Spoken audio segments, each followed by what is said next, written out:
So, hello all. In this presentation, we'll be looking into the aspect of contemporary discourses. That is, we'll be focusing on the concepts of contextualization, indigenization, and then the debates with regard to sociology for India, of India, and in India.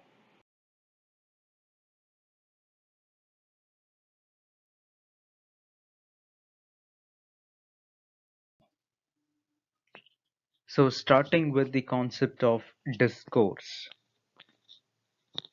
Now, the term discourse literally means the ways how we think and how those thoughts are communicated.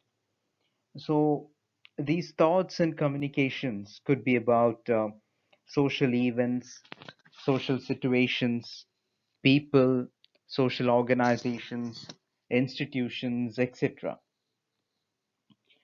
And further, the discourse could be in both forms of communication, that is, it could be either in written form or in oral form. So now this discourse, it basically emerges from the social institutions or due to the presence of institutions like political institutions, caste institutions, religious institutions, and so on. Now these institutions, they put forth the rules, norms, etc., which become part and parcel of human life or the governing principles of human life. It also determines the relations between people, relation between people and society, relation between people and institutions, and so on. So these institutions, to a major extent, determine what one's actions should be, what one thinks, and how he should react, etc. Further, it also shapes one's personality, attitudes, values, beliefs, ideological systems, and many other things. Now, because of all these aspects, sociologists consider discourse as a productive force. And further, sociologists see discourse as something that which is embedded in and emerging out of power relations. That is to say, those in power control social institutions like the media, the law, the medical system, etc. And it is not just that they control these institutions, but they also determine or control its contents. Like, for example, the politicians or the governments, they control the contents of the media and also censor those contents that which are not in favor of them, or they also use other means to suppress the voice or the dissent. And in case of medicine, now they go hand in hand with the corporate pharmaceuticals, and the governments stress upon the use of certain products basically belonging to a particular corporate pharmaceutical, that which funds these election campaigns of the governments or other things. So it means that a discourse is linked to the power and also to the knowledge, and they are intimately connected, resulting in the formation or creation of hierarchy or stratifications in the society. And further, some discourses tend to dominate the mainstream aspect of the society and are often regarded as truth, normal, etc. while other discourses are marginalized and stigmatized and also regarded as wrong and sometimes also as extremely dangerous. So, in brief, the elite oriented discourse feed the masses what they want, and in most of the cases, the blind mass, that is, due to blind hero worship, they follow these things and practice it and also consider it to be the only truth. And further, they disregard all other counter views or all other aspects that could have an different areas altogether or different ways of reaching out to truth. So now all these, that is blind hero worship, blind faith, blind believing in certain things. Now, all these contribute to the deterioration of the rationality, and further, it also leads to the downfall of the society altogether. So, coming to Michel Foucault, now he was a French philosopher, a critic, a social theorist, and he wrote extensively on institutions, power, and discourse. And according to him, discourse is of sociological significance as people's interactions, people's perceptions of world shapes the personality of the people, and that in turn contributes towards the creation of a similar kind of societies or world.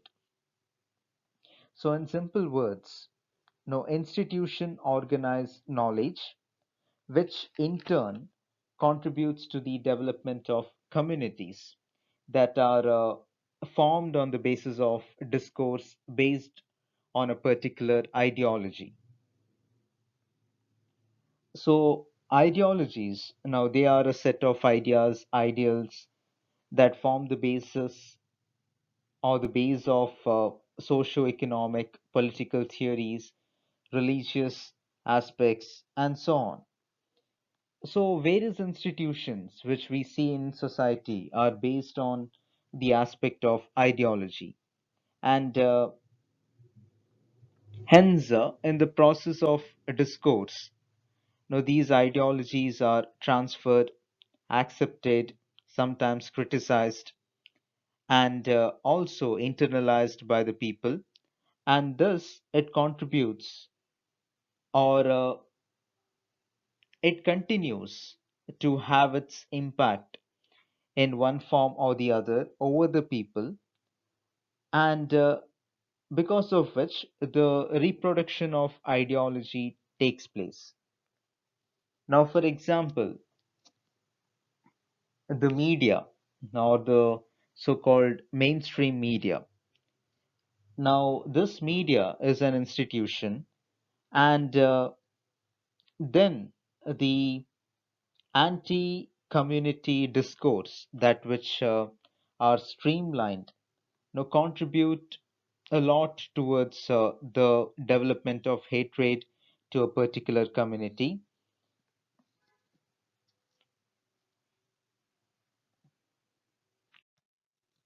or it could be said that it creates a situation where a particular community is targeted or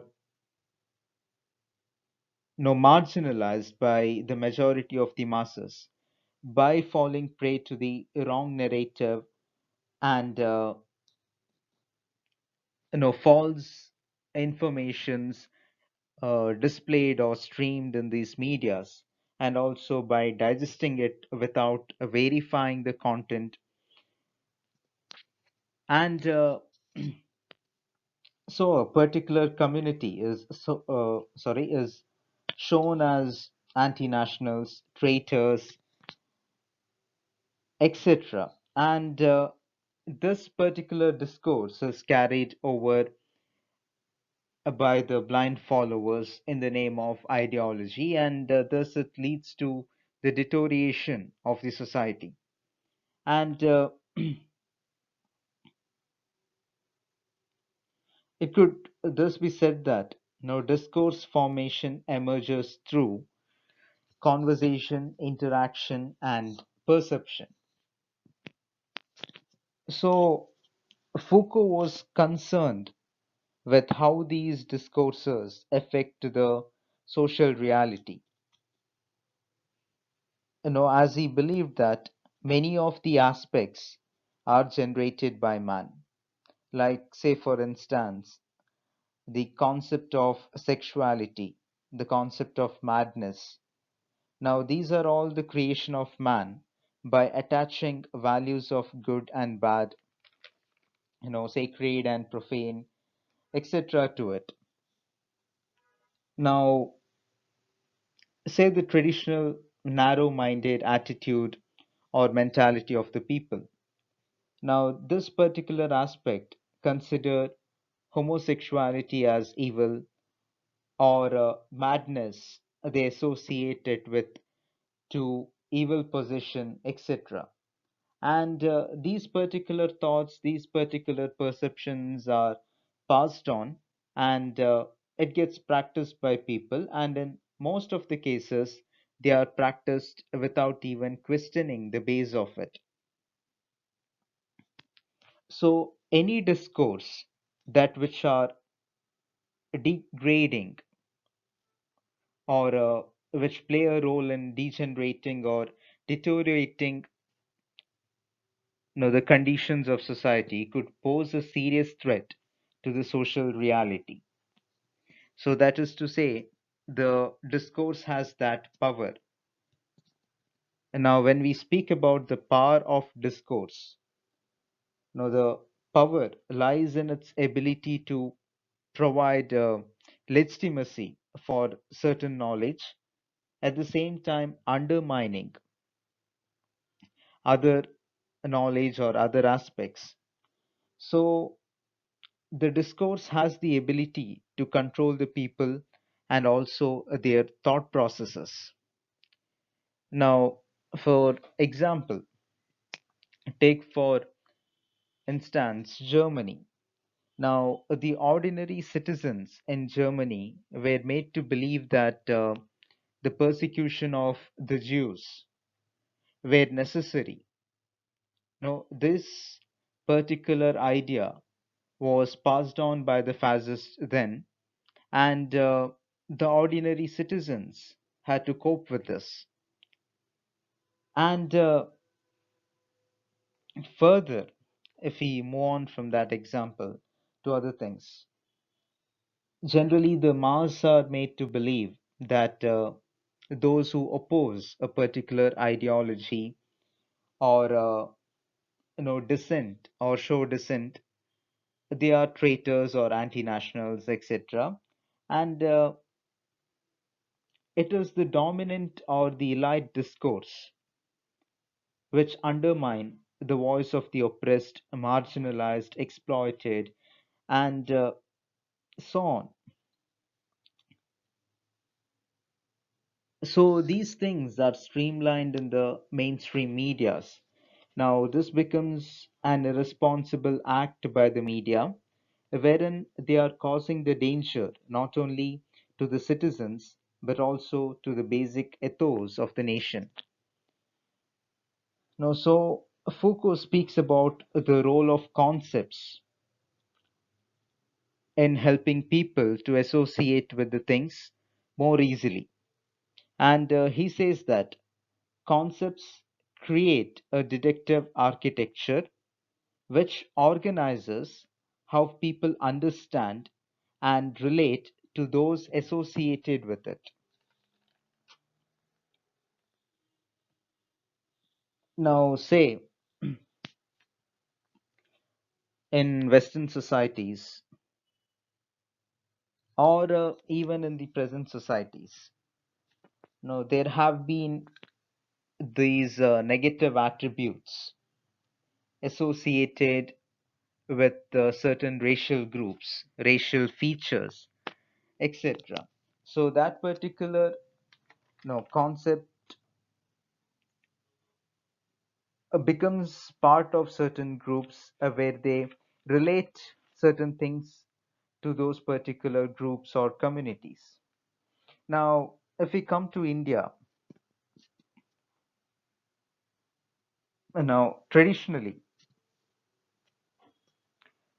it was believed, and even now it is believed that the lower caste are untouchables and they have to be kept at a distance, or they could defile the upper caste and many other things. Now, this concept of untouchability was created and imposed by the dominant groups then, and the practices got transferred from generations to generations, and it continued in one form or the other and still continues. And further, if we take the modern scenario, the use of the concept jihad, which is used by the mainstream media again and again to marginalize a particular community, and it could be said that the concept of jihad, by using that, the mainstream media are stressing upon the agenda of a particular elite group or a dominant ideology. And in recent times, there has been another concept that which is widely used, the concept of anti-national.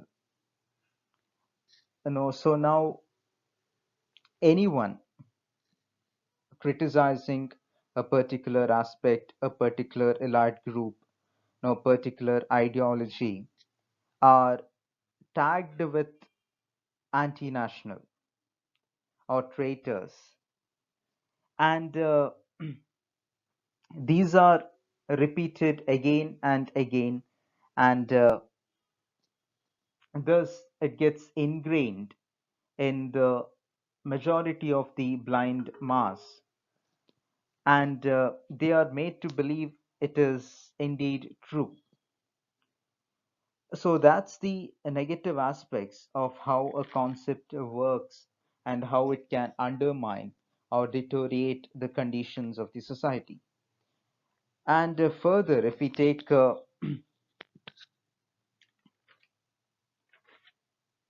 these negative concepts, negative usage of concepts, negative perception, no, it leads to a situation where these ideas get repeated, internalized in the mainstream aspect, which lead to further uh, hate crimes, and all those stuffs. So that is the negative aspect. And then if we take up the positive aspect of a concept, now say for instance the concept of protest. Now protest basically symbolizes a need for change, to dethrone the aristocracy, you know, to seek the rights, to demand the rights, all these things. So it has a positive connotation where people are looking forward for a change, for a good standard way of life.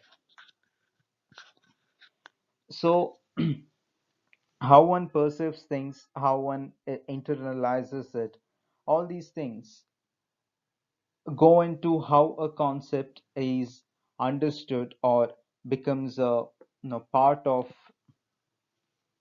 the life in the society. So this discourse formation, now it takes place through knowledge, culture, language, and communication.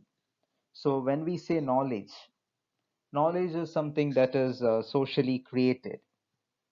Say common sense knowledge according to Alfred Schulz. Now that is to say everyone has a certain knowledge about how to present oneself at a marriage and at a funeral ceremonies, or to greet others or to respect others. nor to sympathize or empathize with others. And all these kinds of knowledge are acquired through the culture which one is part of and through the process of socialization. So these kinds of knowledge, they are basically socially created ones. And according to Marx, he says that the ruling economic elites shape the knowledge in ways that promote their interest over others.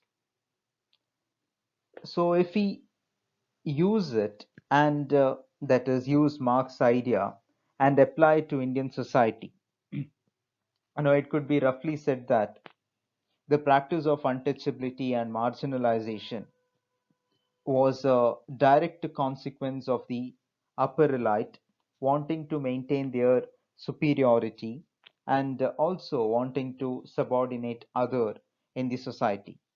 And for this, they made use of the concept of religion simply because religion was an easy tool to control or regulate the social life of the people. Basically, because the people feared God, and using this as a tool, they imposed the practice of untouchability, the practice of marginalization, all these stuffs. So basically, what one should practice, one has to follow, to a great extent, are determined by the elites, or in simple words, the culture itself is, determined by the elites. So when we say culture, it refers to symbols, values, ideas associated with social institutions. So basically, it is not what people actually do, but the ideas or perceptions that one has about the stuffs that one is doing. Now, for example, Shudras, now they perform the menial jobs. Now, the perception here is that they are predestined to do it as part of their deeds in the previous life.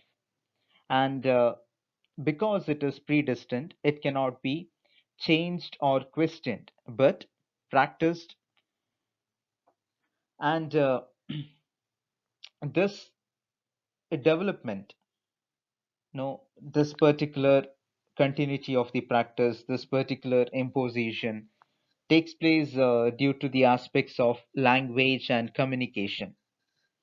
So when said language, no, it is through the language that the structures are created, or norms and rules are framed, and it is passed on. Now, if we take the same example of Shudras, now it is through this language that Shudras are told that it is their predetermined or predestined status and godly given one, which cannot be changed. And they are also convinced about the same through the medium of communication. For example, a Dalit should not recite the Vedas, and if recites, he has to be punished. No, and all such stuffs. So these things become part of a discourse formation. Now, the uprising to such social actions, or the revolt to such social actions, also develop because of language and communication. That is to say, language helps in interaction, and thus it helps in the diffusion of ideas and development of discourse, through the medium of communication. So communication helps in the transfer of knowledge and thus helps to garner support from the rest of the like-minded community. Thus, discourse formation helps in the progression as well as regression,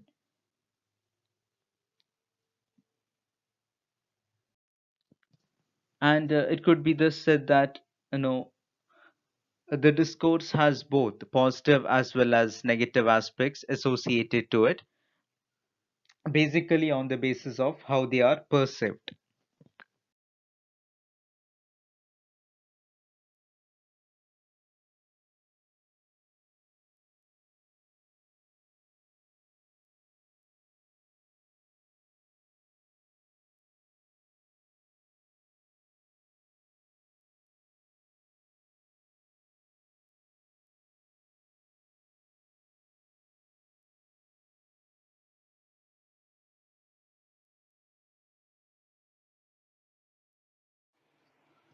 So, starting with the concept of contextualization.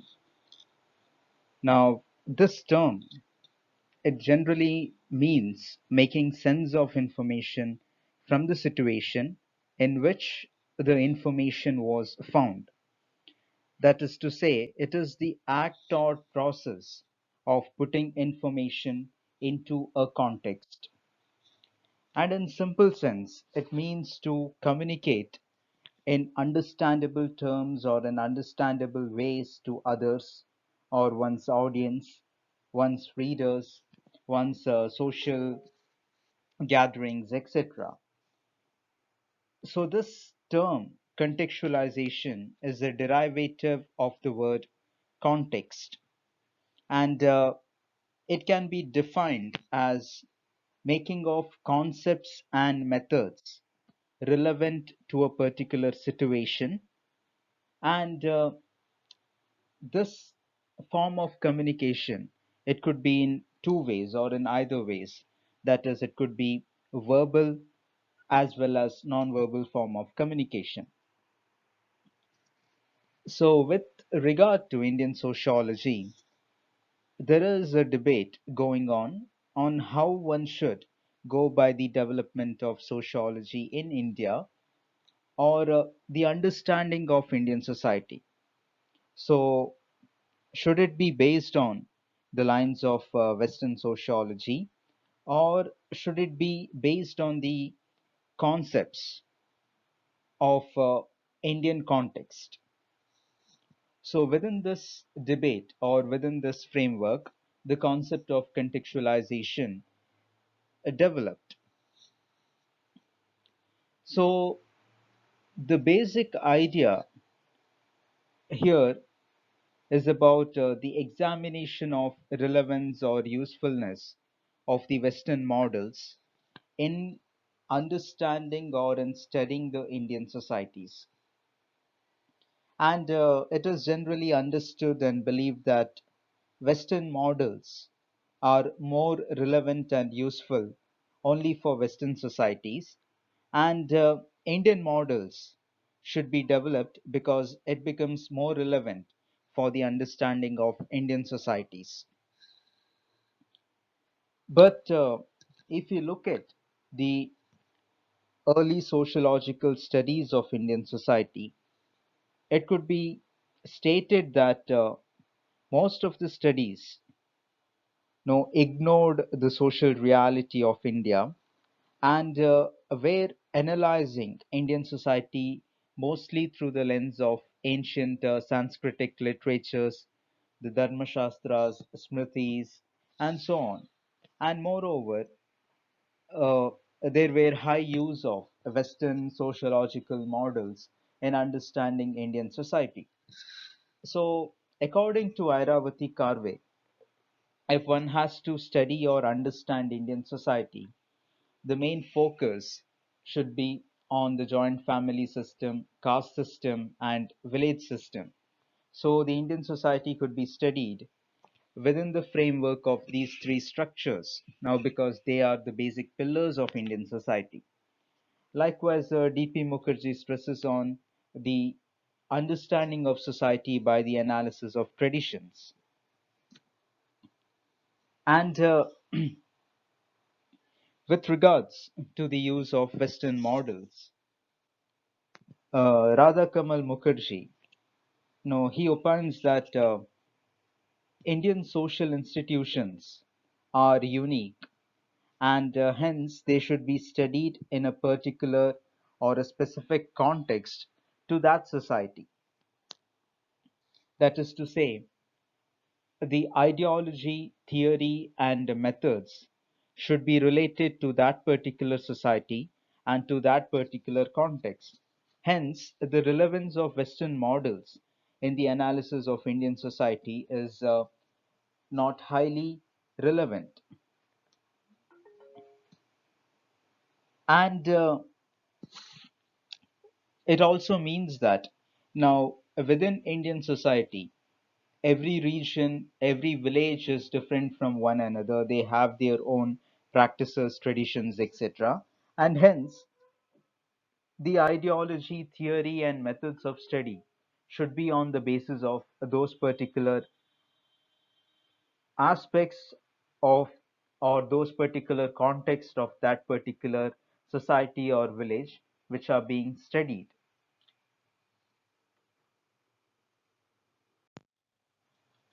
But it also has to be noted that Indian sociologists, now they generally used the Western models like the functional perspective, the Marxist perspective, for the study and analysis of Indian society. And according to Professor Yogendra Singh, apart from the Western models, Indian sociologists also adopted four theoretical orientations. They are philosophical orientation, culturological orientation, structural orientation, and dialectical orientation. So, starting with the philosophical orientation. Now, thinkers like Radha Kamal Mukherjee, A.K. Sharan, and others are associated with this type of orientation. So, here basically it is about notions of modernity, culture, social structure and practices, social reasoning, etc. Now, but according to Professor Yogendra Singh, the impact of this orientation was minimal as the influence of Western sociology or Western models in the analysis of Indian society was more evident, and the analysis of empirical reality, that is, Indian social reality, was a very simpler manner or a simpler understanding or analysis was done, and further it was a more narrower. And then coming to the culturological orientation, so it is basically the scientific study of cultures, ways of life, people's practices, traditions, etc. And one of the prominent sociologists here is M.N. Srinivas, and his work on religion and society among the Kurds of South India.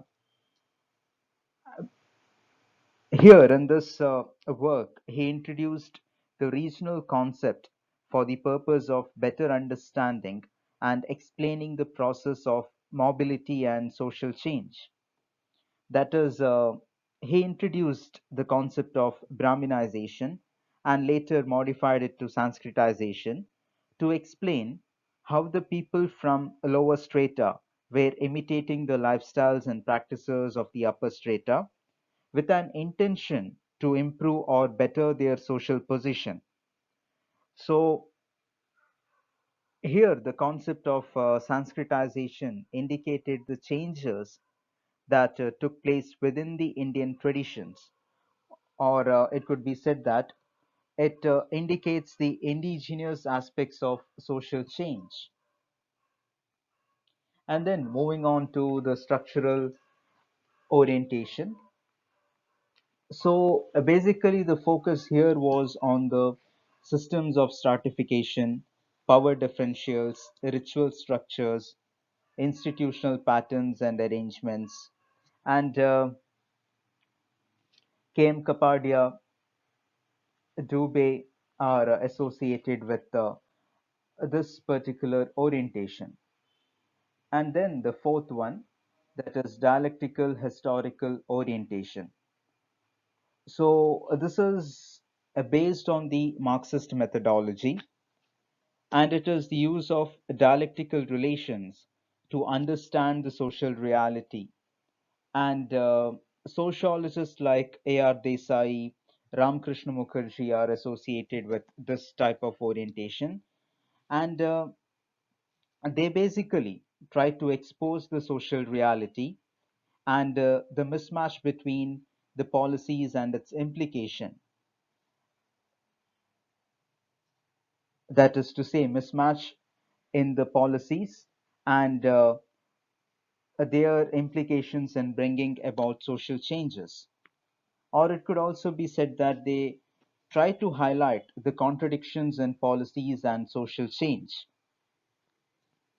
So these are the four theoretical orientations, according to Professor Yogendra Singh, which were adopted by the Indian sociologist. And he further says that is in his essay, Ideology, Theory, and Method in Indian Sociology, he says that different periods of development of sociology corresponds with the four theoretical orientations presented here. That is to say, 1952 to 1960, it was a period of adaptive change and innovations.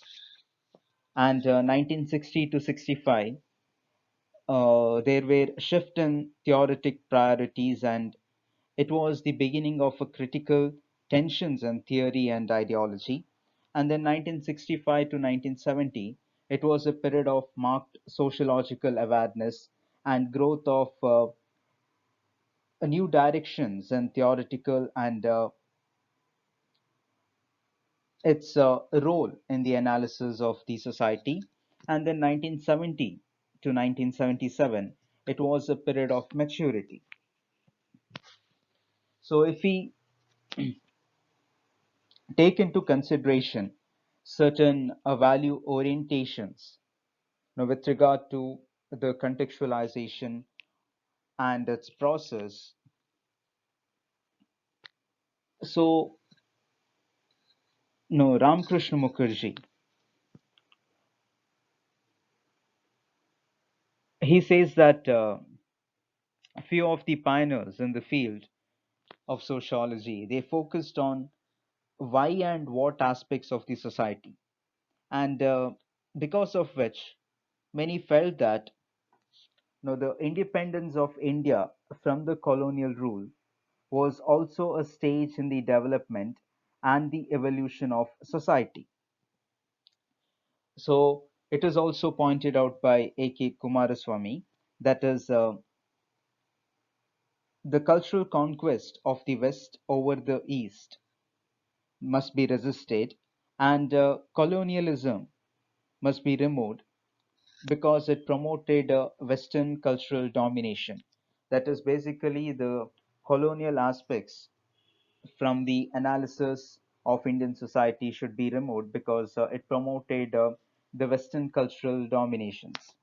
Now, D.P. Mukherjee, he opines that development of man is conditioned by the social milieu, and this national independence, economic development, and the resolution of class contradictions in society are necessary conditions for man's development, but they are not sufficient conditions.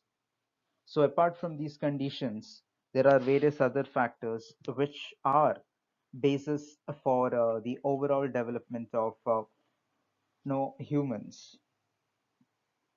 And then Radha Kamal Mukherjee, he opines that development of a man was possible through cooperation in a free society, and development was not possible through contradictions and conflict. So these particular aspects now they indicate the value preference of the pioneers of Indian sociology.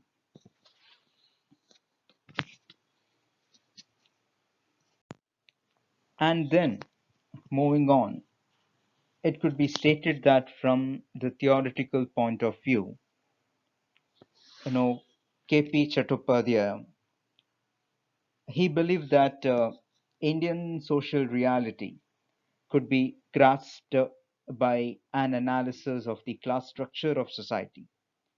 That is, analysis of class structure in different phases of history, especially in the light of the contact of people with different culture and social patterns and diffusions of cultures, etc. So that is from theoretical point. Now, from research orientation, the use of dialectical approaches to explain the evolution of India's social and political structure by B.N. Dutt, K.P. Chattopadhyay showed a shift from traditional philosophical analysis of the society. So that is a move. And thus it could be noted that these sociological analyses focus on the two classes, the cultural specific development, resolution of conflict for harmonious coexistence, etc. And moreover, there were systematic studies done by the pioneers about the Indian society, and they started analyzing Indian social reality in an Indianized way.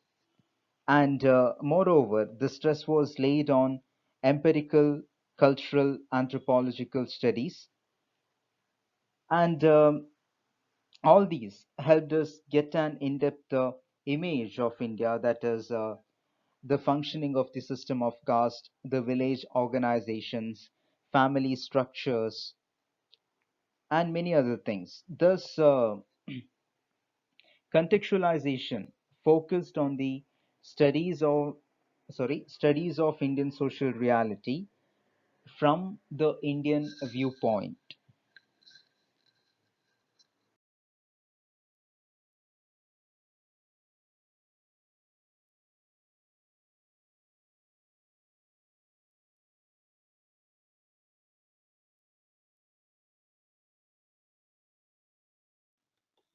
So another concept that which is used along with contextualization is indigenization. So basically, this term means the process of making something native, that is, use or development of concepts, ideas, and theoretical framework to suit to a local culture or with reference to a particular culture that is under the study. So the thinkers felt that Indian society should be studied and understood from its indigenous sources like the Shastras, Sanskritic literatures, Smritis, etc. And G.S. Gure was one of the prominent sociologists to propound such Indological studies. Now, the scholars backing indigenization felt that Indian sources and only Indian scriptures could provide accurate knowledge about the Indian society. So the focus shifted towards the use of Indian ancient scriptures or sources for the study and analysis of Indian society, like the epics, Smritis, Dharmashastras, etc. Now, another aspect of indigenization, you know, is the stress over the use of national or regional languages as medium of instruction, as well as for the aspects of report writings, etc. So this aspect of indigenization gained momentum in the 1970s, and the first Asian Conference on Teaching and Research in Social Sciences, held at Shimla, debated highly on the aspect of indigenization of social sciences. Now, despite all these debates, there is no single commonly accepted definition of the term indigenization, and different scholars look at it in different ways. That is, for some, it is about using ancient literature to study the society, while for some others, it is about use of national language and research writings, teachings, etc. And for few others, it is about region specific studies suiting to that particular culture, society. And for few others, it is about research by insiders and so on. So there is no commonly accepted definition of the concept indigenization. No. Then, with reference to Yogesh Attal's, it could be said that indigenization was an appeal for self awareness and rejection of borrowed consciousness. That is to say, the majority of the literature on Indian society came from the Western scholars, and further, Indian scholars made use of Western models to study and analyze the societies, like the conflict model, structural functional model, etc. And thus, it could be said that these studies could be biased, or it could lead to a biased analysis, and hence there was a need for increased studies and research taken up by the insiders or done by the insiders, replacing the existing trends of knowing the Indian societies through the West or through the Western scholars. And then indigenization also advocates the need for alternative perspectives or models for the study of human societies. Now, thus helping one to broaden one's horizon and not limiting or restricting oneself to just certain aspects. In short, it helps one to be less parochial and thus help in developing quality contents by examining the society through fresh ideas or fresh models or through different lenses. So it also stresses on the need to give special importance towards the historical and cultural specificities of the societies that which are under the study. That is basically because each society varies from one another, and there is nothing that which is universal with regards to culture, traditions, practices, and many other things. And further, many scholars believe that indigenization would be beneficial only if it restrains from being parochial and also opposes false universalism and also false nationalism.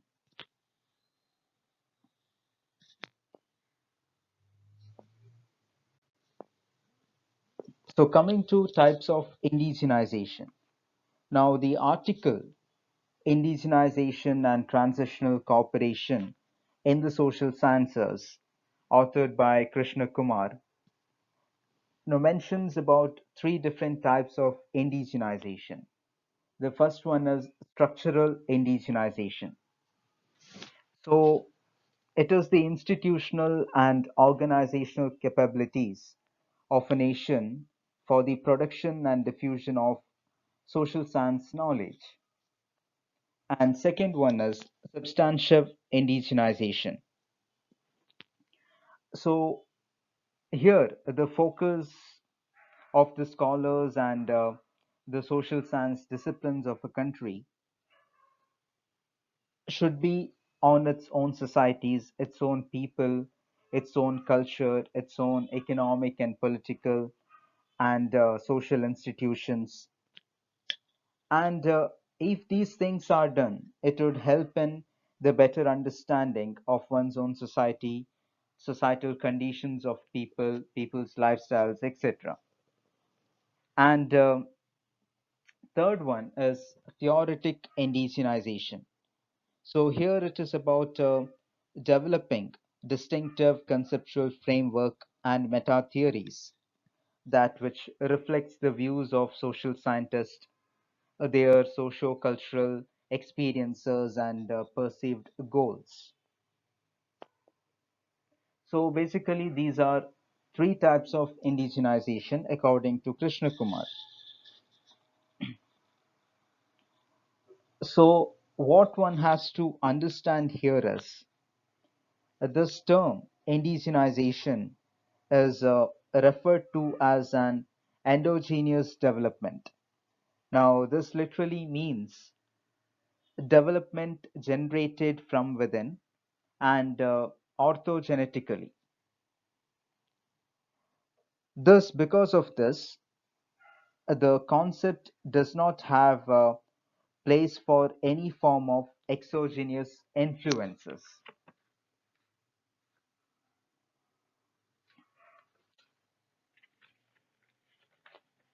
And then coming to aspects of indigenization.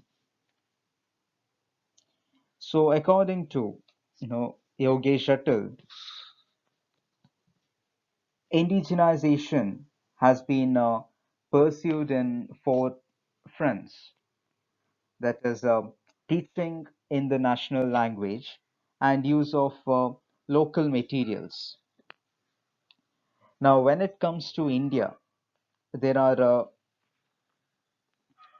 many regional languages, and hence teaching in regional languages requires production of literatures or materials in those languages, which is practically not so easy task, as sometimes in the process of translation, the definite meanings of the concept could be lost, and further production of research works in national or regional languages comes as a barrier in the process of diffusion of knowledge.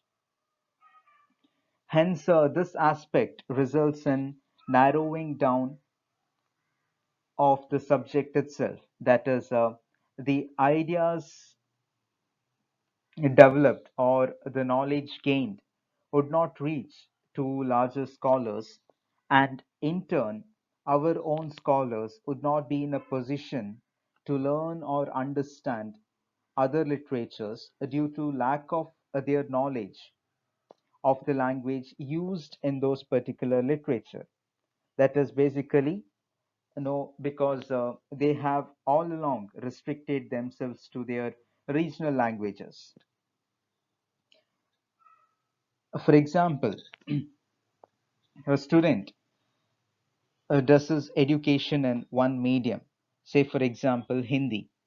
Now, this person, he has not given importance to any other languages, say for example English. Now, this person would be handicapped with regard to knowledge from published research works in English language. That is because he has no basic hold on the language of English, and it retards his intellectual horizons, thus narrowing down the scope of broadening one's intellectual capacities.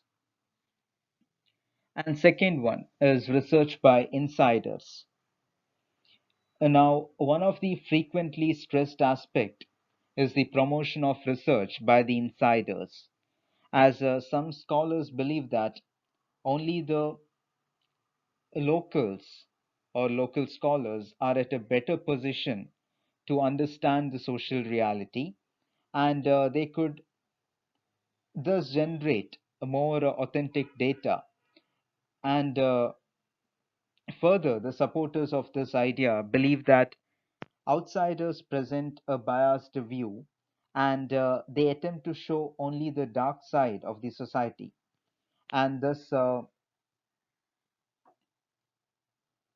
they speak about those conditions which are deteriorating the society, and end up bringing a negative image to the country all along.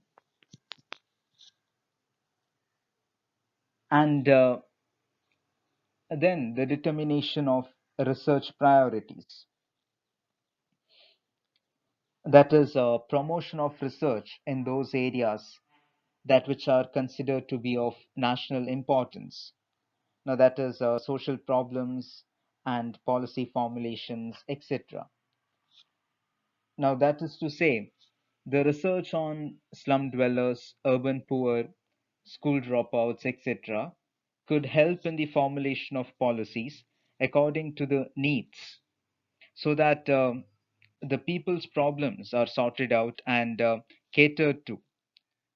Thus, it would be more beneficial than just a blind policy formulation. And then, theoretical and methodological reorientation. Now, thinkers stress on the need to replace the Western models with indigenous models for the study of the Indian society. But practically speaking,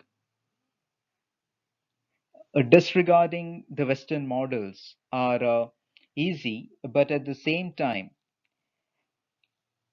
Indian social scientists have not been successful.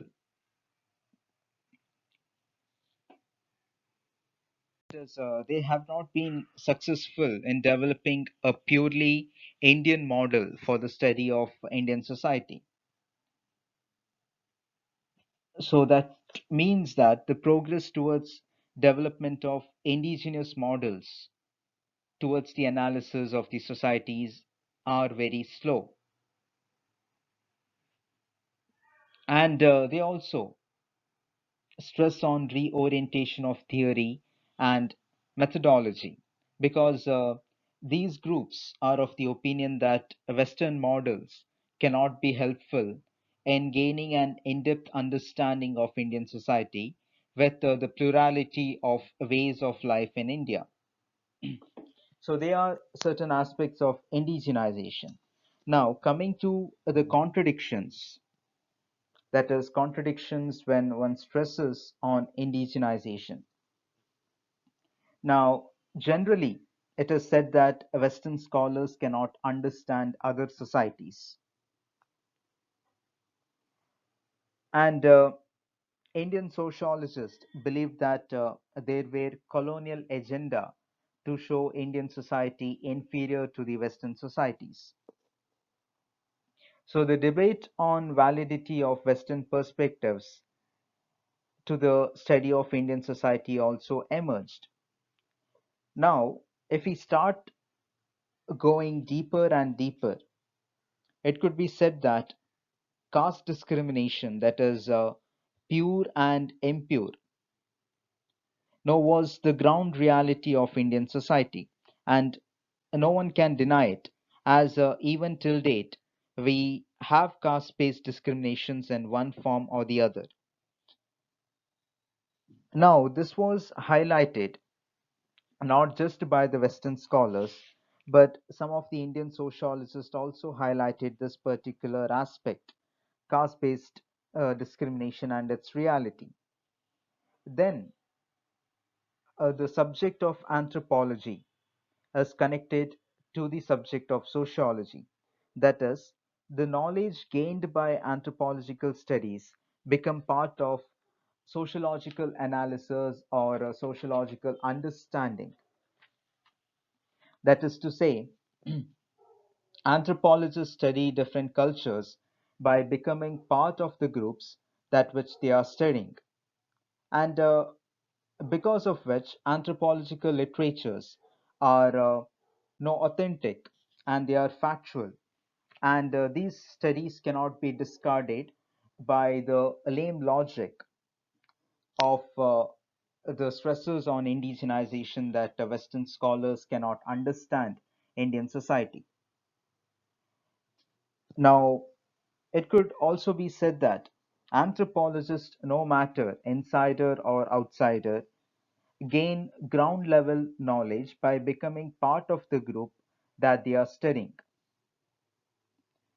And when some sociologists, that is, Indian sociologists, believe that outsiders cannot understand Indian society, then this branch of anthropology itself has to be discarded. And hence, it has to be noted that amount of research work done by Indian scholars in Western countries are comparatively less and are in sizable numbers, whereas the amount of research done by Western scholars in India is relatively higher, and hence the Indian scholars claim that Western sociologists cannot understand Indian society does not stand valid.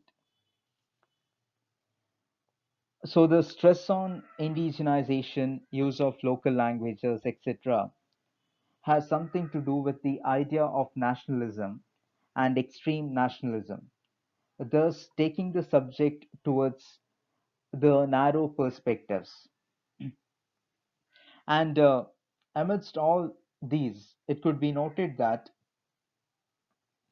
to quote Professor Yogendra Singh, no Marxist historical methods of analysis gained momentum for its focus on peasantry, agrarian class structure, working class, etc., thus making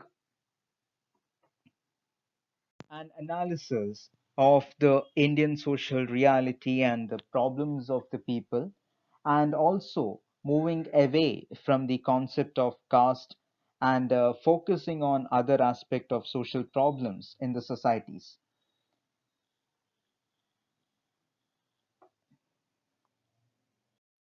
And these dialectical studies, now they tend to be more analytical rather than the mere description. And so also are the theoretical orientations of structuralism, ethno-sociology, neo-Marxism, system analysis.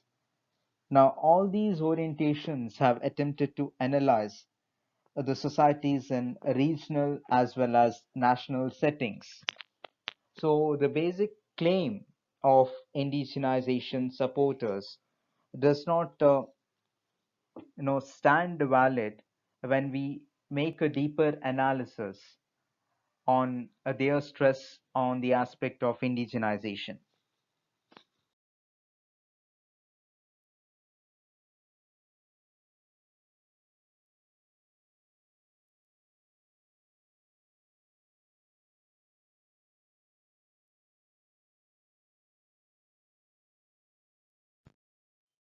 So, coming on to the concept of the use of native categories in the analysis of Indian society. Now, different social conditions lay foundation for the emergence of different concepts in the analysis of the society. Now, sociology as a discipline developed as a result of industrial revolution and emerging problems in the industrialized societies. Likewise, when it comes to Indian society, the cultural and social aspects like the caste, colonial rule, etc., all go into the sociological analysis of the society. So, according to Professor Yogendra Singh, the colonial and the British and other European writings were Eurocentric in cognitive and value terms, and a few scholars also distorted the history and further the aspects of caste, tribe, kinship, etc. were defined as segmentary entities, and further tribes were treated as isolates from the mainstream society. Now, British sociologists and others termed Indian village community as an autonomous unit, whereas in reality it was not, because a village community was part of the larger society and there was interdependencies for survival, like trade, etc. And moreover, the people in the towns or urbanized centers dependent upon the village for raw materials, agricultural produce, and village in turn depended on the towns for markets or market facilities. Thus, there was never self sufficiency and autonomy of any sort in the Indian society. That is, the caste, the tribe, the kinship, etc., were not autonomous unit, but were part of the larger Indian social structure. So generally, there are three orientations with regard to the study of Indian society. Now, that is according to Bernard S. Cohn. And the first one is Orientalist Orientations. So these Orientalist thinkers, now they relied upon the textual sources to study the social reality. Textual in the sense the scriptures, Sanskrit writings or Sanskrit scripts, the Smritis, and so on. And based on textual analysis, they termed Indian society as static society, wherein people followed the norms laid out by the holy scriptures and they also practiced it. And the second one is the missionary orientation. So, according to the thinkers of this orientation, now the religion was the reason for the degeneration of Indian society. That is, Hinduism and the practices associated with it in the form of caste disabilities, civil disabilities, and privileges, likewise many other degenerative norms, practices like sati, etc., leading to the marginalization and exploitation of the lower sections in the caste hierarchy and also of the women. Now, these thinkers who had a missionary orientation believed that conversion to Christianity would solve the problems of these populations who are exploited, etc. And it would also give a solution to the rigid caste structure observed in Indian societies. Now, here the difference between Orientalists and missionaries are that the Orientalist considered Indian traditions as a significant aspect that bound the people together, whereas the missionaries felt that these traditions or some of these traditions were exploitative in nature or discriminatory to certain sections of the population in the society, and considered these traditions as degenerative aspect of Indian society. And then the third one is administrative orientation. So, like missionary view, it also looked at Indian traditional institutions as an impediment to the progress and development of rationality in the society. And they stressed on the need for social and institutional reforms. So, to quote Bernard S. Cohen, it could be said that sociology of India in the initial phase was conditioned by the social background, ideology, and preferred methods of data collection. And when we were discussing the concept of contextualization, we also came across Professor Yogendra Singh's four theoretical orientations of Indian sociologists. Now, that also becomes part of the analysis of Indian society, or the native categories used in the analysis of Indian society. And then, in the later part of the 20th century, various scholars made use of various conceptual schemes to study the Indian society, or to better understand the Indian society, like the regional schemes and the national schemes. Now, regional schemes, the concepts of Sanskritization and Westernization of M.N. Srinivas, little and great traditions of Machiam Marriott. Now, they are the regional schemes which were developed in a particular context when studying a particular society.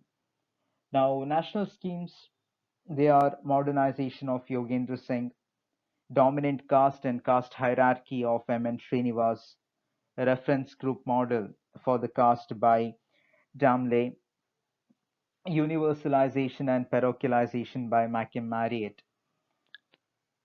So, it should be noted that both Indian scholars as well as Western scholars now constructed native categories for the study of Indian society. So, here, for the purpose of the study of smaller units of the villages,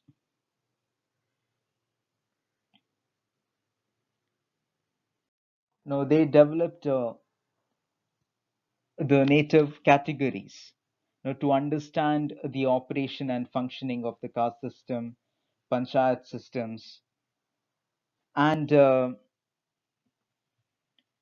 whereas, on the other hand, the tribal life were taken up as an one entire unit of study, which led to the study of indigenous communities, peasant communities, little great traditions, etc.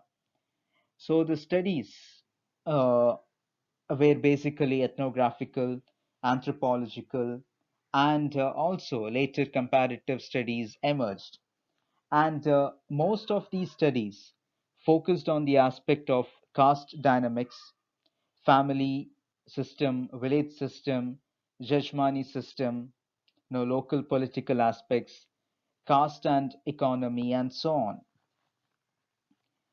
Uh, these studies, put forward the harsh social reality, and further post-independence sociological studies also analyzed the policies and its implications, social progress, social change and development, especially with regards to the impact of community development program. Now, this aspect of community development program was widely studied by many scholars, and especially like S.C. Dubé being one of them. So, in the later part or in recent times, the studies, that is, the sociological studies have gone beyond caste, family, village, and today various research techniques are made use of for the purpose of the study, like surveys, social psychological studies are conducted on attitudes, values, and behaviors. Family planning is focused. Caste and class and power relations are also studied, and various other aspects are focused upon that, which go beyond the traditional aspects of sociological analysis. But the problem with Indian sociology is that most of the studies are discrete, descriptive, and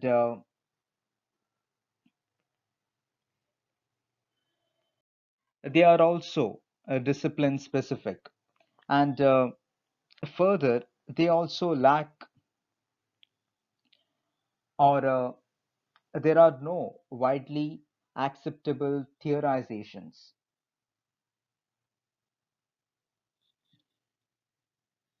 Now, there is a problem in the creation or development of widely acceptable theorizations because the changes in Indian society, are not always in one-sided manner. That is to say, the acceptance of modern values does not mean a complete shift towards rationality or giving up traditional values, but the aspect go together. That is to say, even the rational aspects are modified and adopted to suit it to one's own culture, keeping in mind of one's own traditions. So no, anything or everything is not completely given up. So it's a mixture, and people use various aspects to suit it to their social traditions, etc.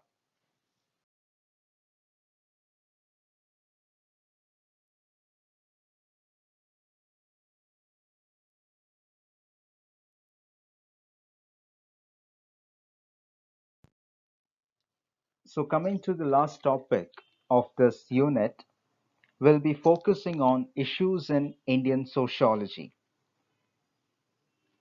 So here we'll be focusing on the debates with regard to sociology in India, of India, and for India. So, starting with sociology in India. So, it is about professional activities of sociologists that which are related to the teaching of sociology in India, and then followed by sociology of India. So, it is about the approaches with regard to the study of the Indian society. It is related to the sociological, anthropological studies of the Indian societies, also connected to the research or studies on village, caste, family, kinship, economy, and caste, and also class and caste, and so on. Further, it is also connected to comparative studies done with regard to Indian societies. So, one thing that has to be kept in mind is that the Western perspectives were made use of for the studies on Indian society, like structural functionalism was used by M. N. Srinivas, Marxist or conflict perspective was used by A. R. Desai, and so on. And then sociology for India. So it is about formulating or developing concept and theories that are suitable to understand or to study Indian social reality. So we'll be looking into each of these debates in detail. So starting with sociology for India. So here the demand or the goal was about emancipation of Indian sociology from colonial obsession. So when we say colonial obsession and emancipation, the question why emancipation from colonial sociology emerges. So it is basically because a vast literature was developed during the colonial period, and this period saw three major approaches to the study of Indian society, that is, the Orientalist, the missionary, and the administrative. And each of these approach was characterized by their own methodology and ideas and theories. So here the Orientalists were more inclined towards the understanding of Indian society through the traditions, mythology, interpretation of Hindu text and scriptures, etc. And this resulted in considering the Indian society as static. Now, while the missionaries saw Indian society as the society dominated by the religion and its associated practices, so these things became the elements of the social structure, that is, religion and its associated practices, which led to the assertion that Indian society was degenerating as all of its population did not enjoy all the privileges because of the caste system, and further due to the dominance of the Brahmins. And thus, the missionaries hoped to bring a new life to the suppressed and the marginalized by encouraging them to give away the exploitative Hindu fold and to accept Christianity. So, on the other side, the administrative orientation, thinkers of this orientation were more concerned about providing systematic information to the company so as to make the governance easier. And they considered caste as an important aspect to the understanding of Indian society, and caste was regarded as the core of Indian society, that which regulated as well as divided the Indian society on the basis of hierarchy. Now, the early approaches and some sociologists focused on glorifying the caste system and the Indian society, whereas many other thinkers focused on the inequality and discriminatory practices associated with the caste system. Like, for instance, Louis Dumont, who intensively studied Indian society, did not agree to the idea of inequality in caste.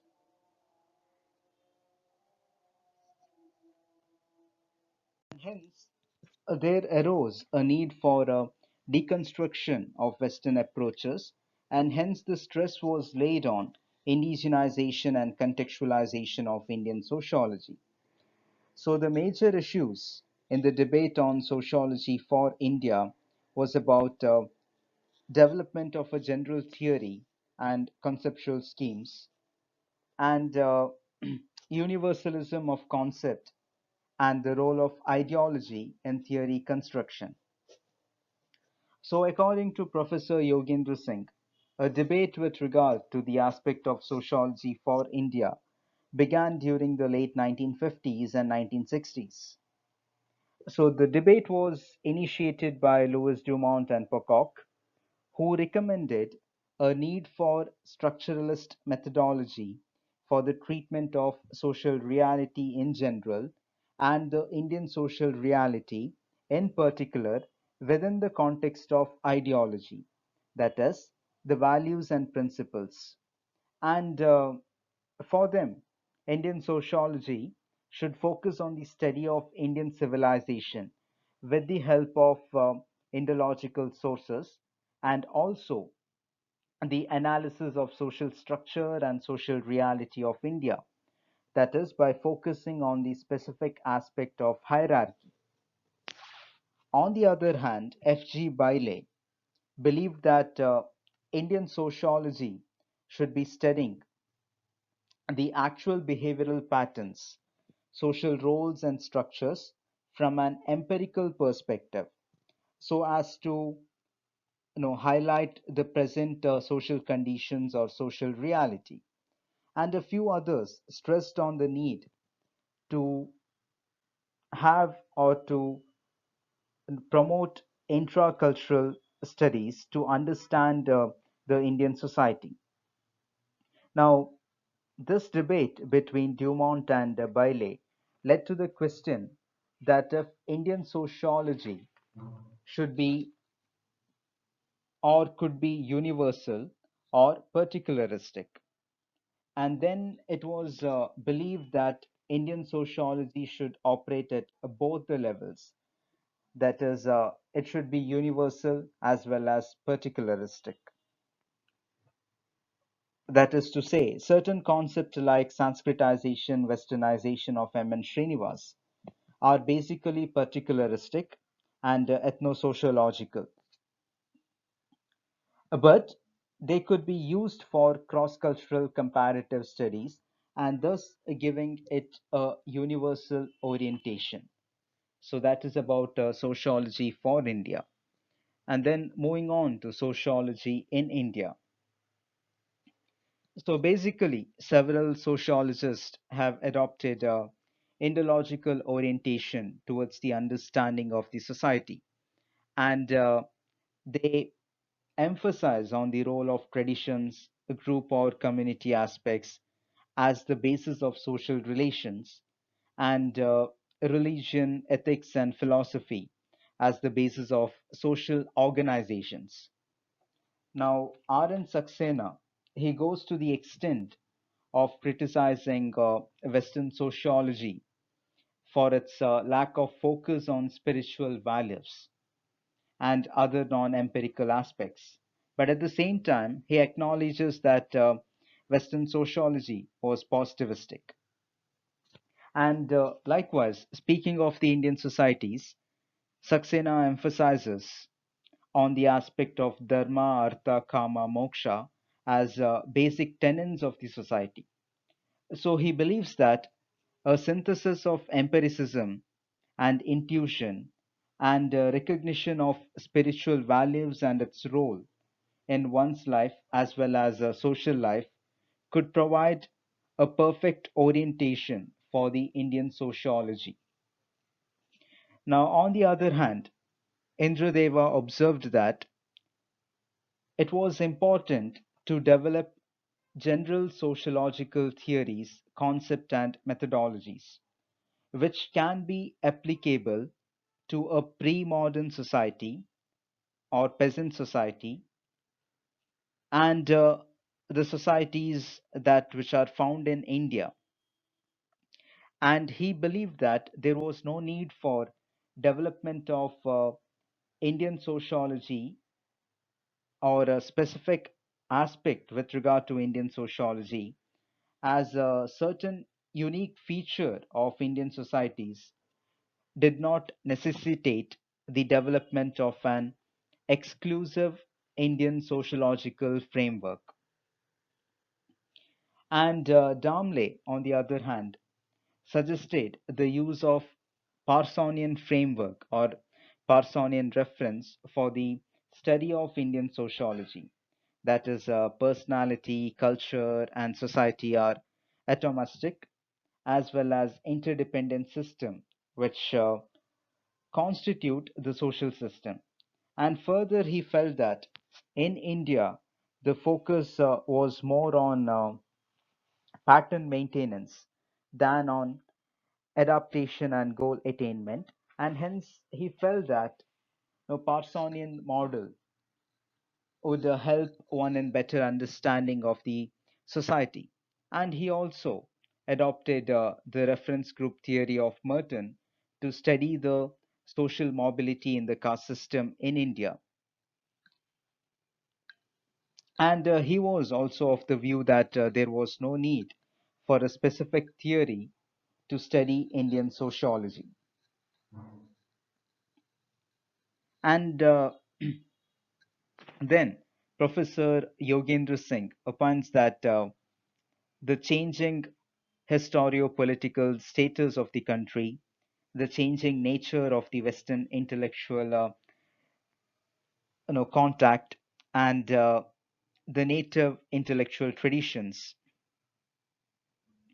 Now, all these played a significant role in the growth of sociology in India. That is, the study of Indian society, Indian social structure and values, its institutions,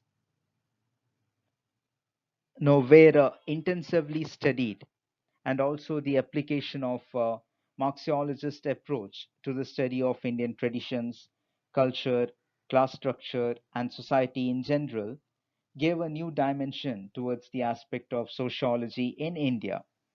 So he says that increased quantification, abstracted empiricism, increased experimentations,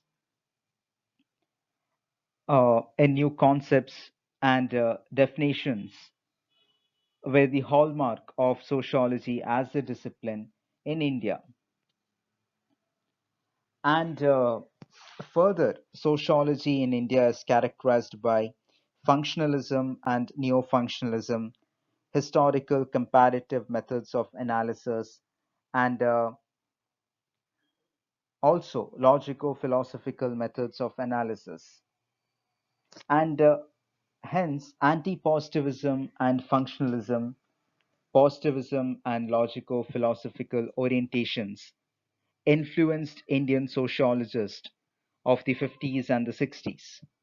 But Professor Singh prefers a synthesis of sociological empiricism and analytical perspective in the discipline of sociology. Now, Professor Singh further states that sociology in India, or the whole university culture across the country, has been an extension of the Western, mainly the British tradition, while the growing American influence is a post independence phenomena. Now, the pre independent sociology was characterized by descriptive, evolutionary, analytical, and comparative studies. But at the same time, the organic and mechanic positivism of the 19th century European sociology were absent in Indian sociology. So, today, the sociology in India and for India stresses on the aspect of empirical observation and application of theory in the context. And today, Marxist historical methods, post structuralism, neo functionalism, Marxism and neo Marxism, post modernity are used to analyze the social structure.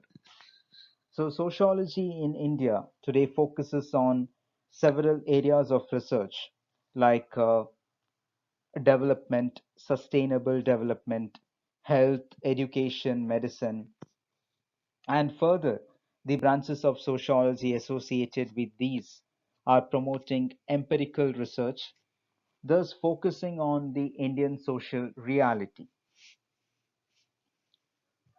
And then coming to sociology of India. So, this is about the approaches to the study of Indian society. Now, basically, there are two approaches to the study of Indian society, that is, book view and field view. Now, book view refers to the study of Indian society by the analysis or interpretation of ancient text like the Vedas, Smritis, epics, etc. This view can also be termed as Indological approach. Now, many scholars believe that as India is a traditional society, that is a religious based society, the interpretation of these texts could help in providing a better understanding of the social reality or the society. And G.S. Gure was one of the prominent sociologists, who made Indological approach or who used the Indological approach to study the Indian society. And then field view. So this on the other side now refers to the study of any aspect by gathering on-field data by field work, that is to say. So the scholars here believe that the book view presented a distorted picture of the society and it can never be a reliable or authentic source to understand the society. Thus, field view was stressed upon as it could generate authentic data from the mass itself. And M.N. Srinivas was one such sociologist who relied on the field understanding of Indian society. And further, with regard to sociology of India, several approaches were adopted to the study of Indian society, like the structural functional approach, Indological approach, Marxist approach, subaltern approach, and so on. And now, even before this, there were a colonial approach or colonial discourse, like the Orientalist approach, missionary approach, administrative approach, all of which I have explained in previous topics, and also the perspectives which you have already studied different thinkers from different perspectives. Now, all these become part of sociology of India. So, this is about the debate with regard to sociology in India, sociology of India, and sociology for India.